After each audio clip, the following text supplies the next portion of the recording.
আযান দেবে, এই কথা বলেন নাই। এই কথার মাধ্যমে আমার হৃদয়ে রক্তক্ষরণ শুরু হয়ে গেছে।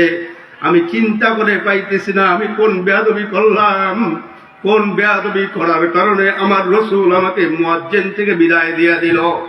এই চিন্তা করতেছি, মনটা বড় খারাপ। সাহাবী বলে, মন খারাপের কিছু নাই, তুমি কোনো বেয়াদবি করো নাই। সাহাবায়ে কিরামরা আরজি পেশ করছে নবীর কাছে, তুমি হলে গোলাম জাদা গোলাম, তোমার জবানে শুদ্ধতা আসে না, তুমি সিনকে সিন উচ্চারণ করো, এজন্য তোমার চেহারাও ভালো না, বংশমর্যাদার দিক থেকেও তুমি নিচু, এজন্যই তোমাকে মসজিদে নববীর মুয়াজ্জিন থেকে বিদায় করে দেওয়া হয়েছে। এই কথা শোনার পরে বেলাল রাদিয়াল্লাহু তাআলা আনহুর চোখ দিয়ে অশ্রুর বন্যা বয়ে যাওয়া শুরু করলো। তিনি রাত্রি নিশীথে জেগে উঠলেন। রাত্রি নিশীথে জেগে জায়নামাজটা বিছাইয়া জায়নামাজের মধ্যে বসে বসে আল্লাহর কুদরতে পায়ে সিজদা লাগানো শুরু করলেন। আল্লাহর কুদরতে পায়ে সিজদা লাগায় আর মালিকের দরবারে ডেকে বলে, মালিক, আমি তো গোলাম জাদা গোলাম এমনি এমনি হই না রে মালিক, তুমি আমারে গোলাম জাদা গোলাম করিয়া এই দুনিয়ার মধ্যে পাঠাইছো, তুমি যদি ইচ্ছা করতে আমারে উচ্চ বংশে প্রেরণ করবা, আমি তো উচ্চ বংশে থাকতে পারতাম পারলে মাওলা। ও মাওলা, আমার জবানকে তো আমি একা একা এরকম করি নাই, আমার জবান যে স্পষ্ট না এইটাও তো দোষ আমার না রে মাওলা, এইটাও তো আমার দোষ না। ও মাওলা, তুমি আমাদের চেহারা সুন্দর করে দুনিয়ার মধ্যে পাঠাও নাই, এইটাও তো আমার দোষ না রে মাওলা। ও মাওলা, তুমি ইচ্ছা করলেই আমাকে সুন্দর চেহারা দিতে পারতা, কিন্তু তুমি আমার এই সুন্দর চেহারা দাও নেই রে মাওলা। ও মাওলা, এই তিনটা দোষের মধ্যে আমি তো দোষী না, যদি কেউ দোষ করে থাকে সেই দোষে দোষিত তুমি। ও মাওলা, সব কিছু করলা তুমি, অথচ দোষ গিয়ে পড়লো আমার উপর রে মাওলা। ও মাওলা, আমার তো মসজিদে মুয়াজ্জিন করা উদ্দেশ্য ছিল না রে মাওলা। আমি চিন্তা করতাম যখন তাহাজ্জুদ শেষ করে আপনার হাবিব মুহাম্মদুর রাসূলুল্লাহ সাল্লাল্লাহু আলাইহি ওয়াসাল্লাম মসজিদের মধ্যে গিয়ে বসে যাইতেন, তার থেকে যে নূরগুলো বিচ্ছুরিত হইতে থাকতো, আমি আযান দিতাম আর তোমার হাবিবের দিকে তাকিয়ে থাকতাম, সেই নূরগুলো দেখতে আমার বড় ভালো লাগতো। ও আল্লাহ, কিন্তু এই সুযোগ থেকে তুমি আমাকে বঞ্চিত করলে রে আল্লাহ। এই বলে বেলাল হাবশী রাদিয়াল্লাহু তাআলা আনহু সারা কান্নায় কান্নায় কাটিয়ে দিলেন। এইদিকে ফজরের ওয়াক্ত হয়ে গেছে, একটু ফজরের ওয়াক্ত হয়ে গেল। আমরা জানি ফজরের ওয়াক্ত আসার আগে একটু সাদা হয়, ফর্সা হয় আকাশ, সেই যখন ফর্সা হয় ঠিক সেই সময় মুয়াজ্জিনের ধ্বনি উঠে আসে, আল্লাহু আকবার ধ্বনি উঠে আসে। ঠিক সেই সময় রাসূল সাল্লাল্লাহু আলাইহি ওয়াসাল্লাম চিন্তা করলেন একটু পরেই তো আযানের ওয়াক্ত হয়ে যাবে, আযান দেবে, কিন্তু না না, আর পূর্ব আকাশ ফর্সা হয় না, আযানও আর দিতে পারে না। একটু পরে পূর্ব আকাশ ফর্সা হয়ে যায়, মুয়াজ্জিনকে বলা হলো, মুয়াজ্জিন রাসূলের নির্দেশে আযান দিয়ে দিল, কিন্তু আর যেন আলোর মুখ ওঠে না, সূর্য আমার দেখা নাই। রাসূল সাল্লাল্লাহু আলাইহি ওয়াসাল্লাম পেরেশান হয়ে গেলেন। আল্লাহু আকবার। কিয়ামত যখন কায়েম হবে, কিয়ামত কায়েম হওয়ার পরে পরপর 3 রাত সূর্য উঠবে না। সূর্য না ওঠে চতুর্থ দিন পশ্চিম আকাশ থেকে সূর্য উঠে যাবে। রাসূল সাল্লাল্লাহু আলাইহি ওয়াসাল্লাম প্রেসারে পড়ে গেলেন, মনে হয় আমি থাকতেই বুঝি কিয়ামত হয়ে যাবে। রাসূল সাল্লাল্লাহু আলাইহি ওয়াসাল্লাম প্রেসারে করাইতে লাগলেন। এর মধ্যে জিবরাইল আলাইহিস সালাতু ওয়াস সালাম এসে হাজির। জিবরাইল আলাইহিস সালাতু ওয়াস সালাম এসে বলতেছে, ইয়া রাসূলুল্লাহ, ইয়া হাবিবাল্লাহ, আজকে মসজিদে নববীর মধ্যে কেন আযান হয় নাই?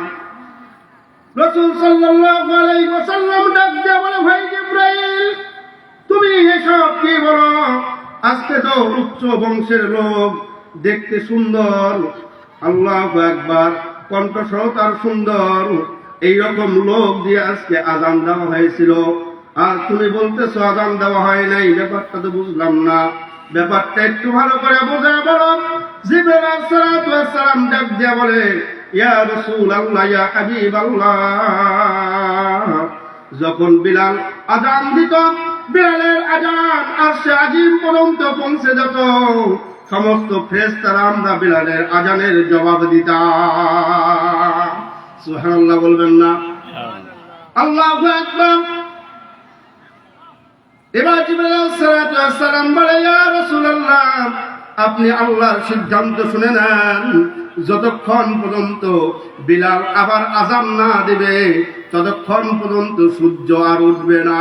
রহ গয়া রসমে আজান রূহ বিলালে না রুহি, ফলসফা রহ গয়া তালকিনে ইমামে গজলানি না রুহি। এ ভাইরা আমার, ভালো করে বুঝবেন, বিলাল হাবশী রাদিয়াল্লাহু তাআলা আনহু তো গরীব ছিলেন, নিচু বংশের লোক ছিলেন, দেখতেও সুন্দর ছিলেন না, বংশগত মর্যাদার দিক থেকেও নিচু বংশের লোক ছিলেন।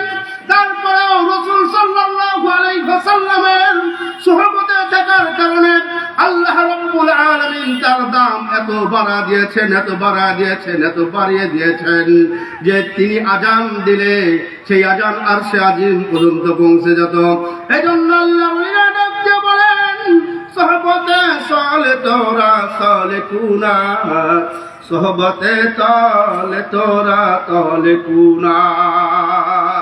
যে সৎ সঙ্গে স্বর্গবাস, অসৎ সঙ্গে সর্বনাশ। আল্লামা শেখ সাদী রাহমাতুল্লাহ আলাইহি আহলুল্লাহ সোহবতে আহলুল্লাহ বয়ান করতে গিয়ে একটা ঘটনা নিয়ে আসছেন, একটা দর্শন নিয়ে আসছেন। আল্লামা শেখ সাদী রাহমাতুল্লাহ আলাইহি রাস্তা দিয়ে যাচ্ছেন, যাওয়ার পথে হঠাৎ করে একটু কাদা মাটি তার পাঞ্জাবির মধ্যে, তার কাপড়ের মধ্যে লেগে গেছে। তিনি দর্শন করা শুরু করছেন, সেই মাটির কাদাটুকু হাতে নিয়ে নাকের মধ্যে নিয়েছেন। নাকের মধ্যে নিয়ে দেখে কাদা মাটির যে গন্ধ, সেই গন্ধ আর কাদা মাটির মধ্যে নাই। এই শেখ সাদী রাহমাতুল্লাহ আলাইহি ওই কাদা মাটিকে ডাক দিয়া বলে, ও কাদা মাটি, তোমার তো এই গন্ধ থাকার কথা, তোমার গন্ধ তুমি হারিয়ে ফেললা কেন? তোমার গন্ধ তুমি হারিয়ে ফেলেছো কেন? তোমার গন্ধকে তুমি বিসর্জন দিয়েছো কেন? এরপরে কথা বলতে বলতে হঠাৎ করে দেখে ওই গাছে, ওই রাস্তার ধারেই ছিল একটা গোলাপ গাছ, গোলাপ ফুলের গাছ, আর ওই কাদার মধ্যে গোলাপের কিছু পাপড়ি। শেখ সাদী রাহমাতুল্লাহ আলাইহি বুঝতে বাকি রইল না, আসলে এই সুঘ্রাণ, এই সুঘ্রাণটা আসলে এই কাদা মাটির সুঘ্রাণ না, এই সুঘ্রাণটা হলো এই গোলাপ ফুলের সুঘ্রাণ। তিনি এই জন্য বলতে লাগলেন, ও কাদা মাটি, আমি বুঝে গেছি তোমার গন্ধটাকে তুমি কি জন্য বিসর্জন দিয়েছ। তুমি তো এতক্ষণ ছিলা গোলাপের পাপড়ির সোহবতে, গোলাপের পাপড়ির সোহবতে থাকার কারণে তুমি নিজের গন্ধকে বিসর্জন দিয়ে সুঘ্রাণ দিয়েছ। এই জন্য তিনি বলছেন, সৎ সঙ্গে স্বর্গবাস, অসৎ সঙ্গে সর্বনাশ। এই বাবারা ভালো করে বুঝবেন, আমার আল্লাহ বলেন, ইয়া আইয়ুহাল্লাযীনা আমানুত্তাকুল্লাহ ওয়া কুনু মা'আস সাদিকিন। ও আমার ইমানদার বান্দারা, তোমরা আমি আল্লাহ রব্বুল আলামিনকে ভয় করো, আর আমি আল্লাহ রব্বুল আলামিনকে ভয় করার জন্য আমাকে যারা ভয় করে তাকে ভয় করো, তাদেরকে ভয় করো। যদি তাদের সাথে থাকতে পারো, তাহলে তারা যে আমি আল্লাহ রব্বুল আলামিনকে ভয় করে, ওই গুণটা তোমার ভিতরে চলে আসবে। Example is better than advice. Example দিলে, উদাহরণ দিলে বোঝা আসবে। আপনারা যারা চুম্বক দেখেছেন আর লোহা দেখেছেন, এই লোহার কাজ হলো, লোহার ধর্ম হলো বিকশিত হওয়া। কোন চুম্বক যদি লোহার সামনে রাখা যায়, ওই লোহাটা চুম্বকের দিকে এগিয়ে যাবে, চুম্বক লোহার দিকে যাবে না। অর্থাৎ চুম্বকের ধর্ম হচ্ছে আকর্ষণ করা, আর লোহার ধর্ম হচ্ছে বিকশিত হওয়া। কিন্তু কিছুক্ষণ পর এই লোহার চুম্বককে ভালো করে যদি ঘর্ষণ করা যায়, ভালো করে ঘষা যায়, দেখবেন কিছুক্ষণের জন্য হলেও ওই চুম্বকটার যে ধর্ম ছিল আকর্ষণ করা, একসঙ্গে ঘর্ষণ করার কারণে চুম্বকের আকর্ষণ ধর্মটা লোহার মধ্যে চলে গেছে। এবার ওই লোহাকে আর একটা লোহার সংস্পর্শে নিয়ে যাবেন, ওই লোহাটা আর একটা লোহাকে তার দিকে আকর্ষণ করবে। আমার বাবারা ভালো করে বুঝবেন, দুনিয়ার মধ্যে লোহার সাথে চুম্বকের সাথে লোহার সহমতের কারণে যদি চুম্বকের শক্তি লোহা গ্রহণ করতে পারে, ঠিক তেমনি ভাবে যদি কোন দুনিয়ার মধ্যে কোন আহলুল্লাহর সাহাবাত কোন আল্লাহর বান্দা গ্রহণ করতে পারে না বাবা, ভালো করে বুঝবেন, কোন আহলুল্লাহ আল্লাহওয়ালা ব্যক্তির সহবাত যদি কোন আল্লাহর বান্দা গ্রহণ করতে পারে, ওই আল্লাহওয়ালা আল্লাহকে যেমন করে মুহাব্বত করে, আল্লাহকে যেমন করে ভয় করে, ওই আল্লাহর বান্দার ভিতরেও সেই ভয় চলে আসবে, সেই মুহাব্বত অটোমেটিকলি চলে আসবে। জোরে বলেন না সুবহানাল্লাহ। এজন্য বাবারা সোহবতে চলে তোরা চলে কুনা, সোহবতে চলে তোরা চলে কুনা। এই জন্য বাবা ভালো করে বুঝবেন, ভালো করে মনোযোগ দিয়ে শেষ পর্যন্ত মাহফিল শুনবেন। এখানে আবার ভালো ভালো আলোচনা হবে, কোরআন হাদিস থেকে আলোচনা করবেন মুহতারাম আলেমগণ। ভাইজানেরা, আমার শুধু একটা কথা, কোন উলামায়ে কিরাম দেখলে সালাম দিয়ে কমপক্ষে তাদের সাথে মুসাফা করবেন, তাদের হালাত জিজ্ঞাসা করবেন, হুজুর আপনি কেমন আছেন। এইরকম করে যদি মুহাব্বত তৈরি করতে পারেন, একদিন দুই দিন সালাম আদান প্রদান হওয়ার পরে আপনার সাথে যখন মুহাব্বত তৈরি হয়ে যাবে, তখন দেখবেন আপনার এই মুহাব্বতের কারণে আল্লাহর কিছু মুহাব্বত আপনার কলবের মধ্যে আল্লাহ ঢুকায় দিবে। এই মুহাব্বতের কারণে মরহুম ইসহাক সাহেব রাহমাতুল্লাহ আলাইহিকে মুহাব্বত করেছেন। কুড়িগ্রাম জামিয়া ইসলামিয়ায় ঘুমাই আছে বসিরউদ্দিন ঘুঘুমুন্সি। এই বসিরউদ্দিন ঘুঘুমুন্সি মরহুম ইসহাক সাহেব রাহমাতুল্লাহ আলাইহিকে মুহাব্বত করছেন। মুজাদ্দিদ জামান কুতুবুল আলম ফজলুল করিম পীর সাহেব চরমরাই রাহমাতুল্লাহ আলাইহিকে মুহাব্বত করেছিলেন বসিরউদ্দিন ঘুঘুমুন্সি। এই বসিরউদ্দিন ঘুঘুমুন্সি তাদেরকে মুহাব্বত করার কারণে, আল্লাহওয়ালা ব্যক্তিদেরকে মুহাব্বত করার কারণে তিনবার 32 বছর পর তিনবার তার কবর নদীতে ভেঙে যায়, তার কাপড়ের কাপড় পর্যন্ত বাবা পচে যায়। এটার জ্বলন্ত প্রমাণ আমরা পাই, যারা উলামায়ে কিরামকে মুহাব্বত করেছে, আল্লাহওয়ালা ব্যক্তিদের সহবতে ছিল, আল্লাহওয়ালা ব্যক্তিদের সহবত এখতিয়ার করেছে, তাদের আমলের পরিবর্তন হয়েছে। আপনারা অনেকেই জানেন, চরমোনাই যারা যায় জানি নাই, 7 প্রাণ করে চরমোনাই যায়।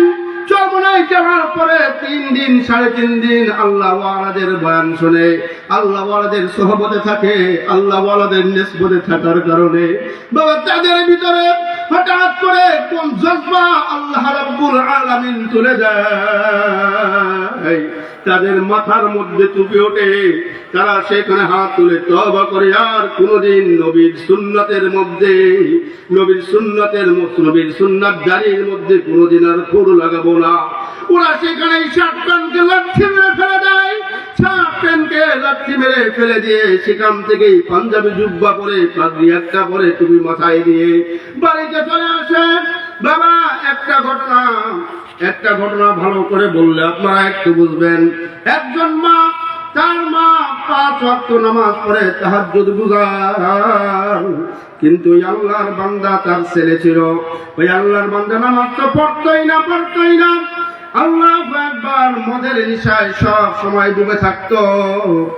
মা বারবার দোয়া করে, মালিক তুমি আমার সন্তানটাকে তোমার গোলাম বানায় নাও, তোমার গোলাম বানায় নাও। এইরকম করিয়া দোয়া করা শুরু করিয়া দিল। দোয়া করতে করতে হঠাৎ করিয়া রাস্তা দিয়া যায়, ওই মসজিদের ইমাম সাহেবের সাথে দেখি ইমাম সাহেব খুব প্রেশানিতে, ওই মহিলা পর্দার সহিত যাইতেছে, বোরকা পরিধান করে, তাকে সালাম দিলেন, বলে হুজুর আমি অমুকের মা, আমার ছেলেটার জন্য দোয়া চাই। ওই ইমাম সাহেব বলল, মাগো আমি তো চরমোনাই যাইতে চাইতেছি, অমুক দিন চরমোনাই যাব, তুমি একটু তোমার ছেলেটাকে আমার সঙ্গে দিয়ে দাও। ওই মা বলে, হুজুর আমি বললেই কি আর যাবে, আপনি বরং তাকে ম্যানেজ করেন, টাকা পয়সা কি দেওয়ার সেইটা আমি আমার থেকে দিয়ে দেব। ওই হুজুর ওই ছেলেটাকে বলল, দেখবেন যারা মদ খায়, জুয়া খেলে, এরা কমপক্ষে দুষ্ট যদি হয় হুজুরকে দেখলে একটু মোহাব্বত করে। ওই ছেলেটাও ঠিক সে তার ব্যতিক্রম ছিল না। ওই ছেলেটার কাছে গিয়ে যখন হুজুর প্রস্তাব দিলেন, আমি তো চরমোনাই যাব, আমার শায়েখের বাড়ি, চলো না একটু চরমোনাই থেকে ঘুরে আসি, নামাজ কালাম পাওয়া লাগবে, এইটা বললো না, বলো না চলো চলো আমার শায়েখের বাড়ি থেকে একটু ঘুরে আসি। ওই ছেলেটা রাজি হয়ে গেল, তার মাকে জানানো হলো। তার মা বলল, ঠিক আছে হুজুর তারে নিয়ে যান। ওই ছেলেটাকে নিয়ে হুজুর চরমনের ময়দান চলে গেল। চরমনের ময়দান যাওয়ার পরে ওই হুজুর শুধু সাথে সাথে রাখে। আর হুজুর চিন্তা করলো, তার জন্য একটু মাওলার কাছে দোয়া করি। বর্তমান আমিরুল মুজাহিদিন হযরত পীর সাহেব হুজুর চরমনের সাথে সাক্ষাৎ করা দিল। পুরো বৃত্তান্ত ঘটনা বলল। হুজুর শুধু বললেন, আল্লাহ ভরসা, তোমরা আল্লাহর কাছে দোয়া করতে থাকো, যদি আল্লাহ তার কবরে হেদায়েত দেখে দেন, এখান থেকে সে হেদায়েত পাইয়া যাইতে পারে, তোমরা আল্লাহর কাছে দোয়া করো। ওই হুজুর নিজে বলতেছেন, আমি খুব প্রেশারির মধ্যে আছি, উদ্বোধনী বয়ান হয়ে গেল, প্রথম বয়ান হয়ে গেল, তার ভিতরে কোনো পরিবর্তন নাই, আমারও যেন প্রেশানি বাড়তেছে, আমি তার মাকে কি জবাব দেব বুঝতে পারি না। কিন্তু দ্বিতীয় বয়ান হয়ে গেল, তারপরও তার মাঝে কোনো পরিবর্তন আমি দেখলাম না, পরিবর্তন দেখা গেল না। তৃতীয় বয়ান যখন আমিরুল মুজাহিদিন হযরত পীর সাহেব চরমোনাই দিলেন, ওই ছেলেটার সামনে যখন জাহান্নামের বয়ান করা হলো, জাহান্নামের ভয়াবহতা তুলে ধরা হলো, হুজুর বয়ান করলেন, ওই ছেলেটা গলা কাটা মুরগির মতো ছটফট শুরু করিয়া দিল। হুজুর আর কিছু বলে না, হুজুর শুধু চিন্তা করে, আল্লাহ এই রসুলাই তুমি হেদায়েত দান করো। তার মা দোয়া করতেছে বাড়ি থেকে, চরমোনাই ময়দানে দোয়া করে পালেন বাবারে, এইরকম দোয়া করতেছিল। হঠাৎ করে কান্না শেষ, মোনাজাত যখন হয়ে গেছে তৃতীয় বয়ানের, ওই ছেলেটা এসে বলতেছে, হুজুর আমি চিন্তা করে দেখলাম, হুজুর আমার একটা টুপি কিনা দেন, আমি টুপিটা মাথায় দিতে চাই। হুজুর কোন সংকোচ করলেন না, তাকে টুপি কিনে দিয়ে মাথায় পরিয়ে দিলেন। এখন টুপি মাথায় দেওয়ার পরে নায়েবে আমিরুল মুজাহিদিন সাহেবের চরমোনাই হাফিজাহুল্লাহ বয়ান করলেন। এবার সাহেবের চরমোনাই হাফিজাহুল্লাহর বয়ান শোনার পর ওই যুবক আরো কান্নায় ফেলে পড়লেন।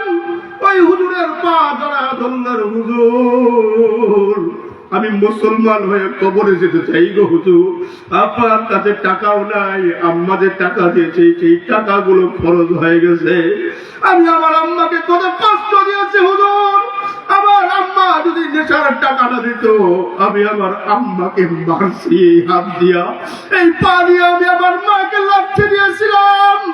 ও হুজুর আমার কাছে টাকা নাই, চিন্তা করতেছি হুজুর আমি পাঞ্জাবি কিনবো, আমার পাঞ্জাবি কেনার টাকা তো আমার কাছে নাই।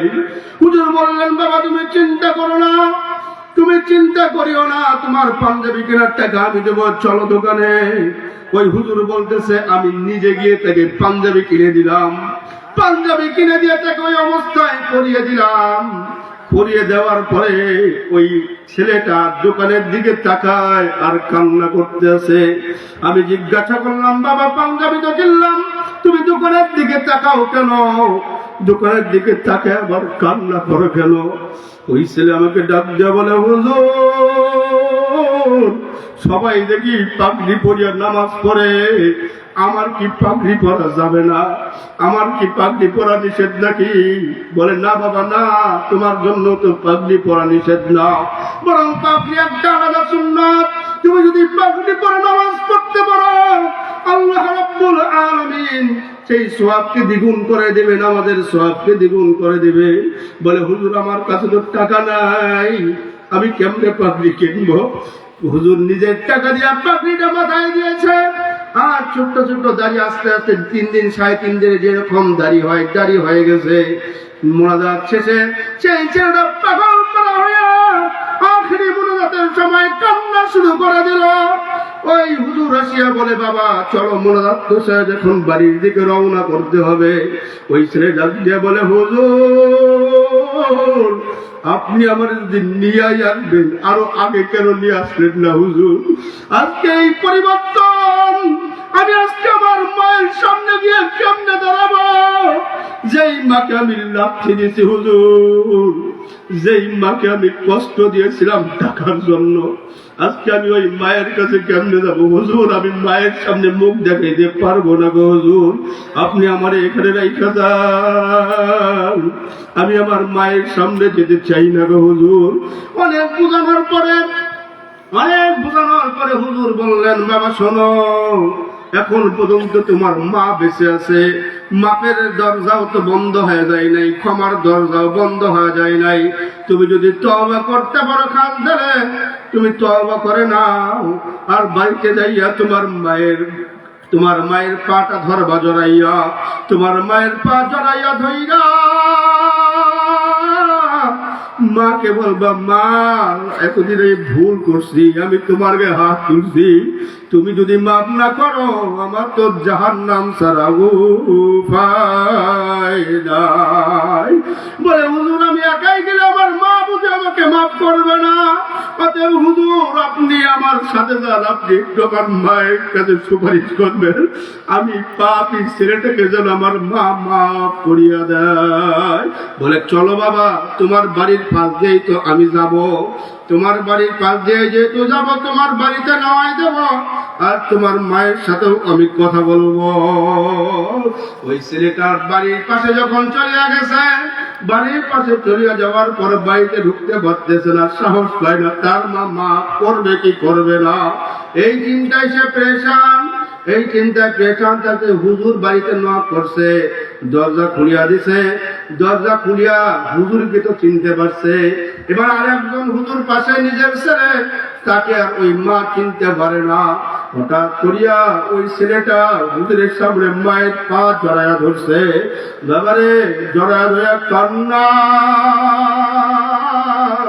ওই হুজুর বলতেছে, আমার সামনে কান্না শুরু করিয়া দিল, আমিও কান্দি, ছেলেও কান্দে, ছেলের মাও কান্দে।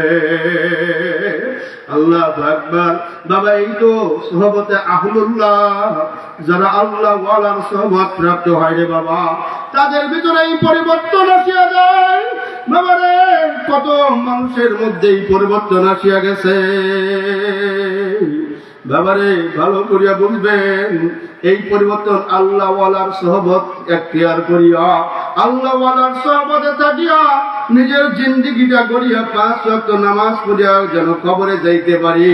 কারণ আল্লাহ রাব্বুল আলামিনের মালাকুল মউত দারোগা কখন জানি কার দরজায় আসিয়া করা না রে। যেই দিন মালাকুল মউত আল্লাহর দারোগা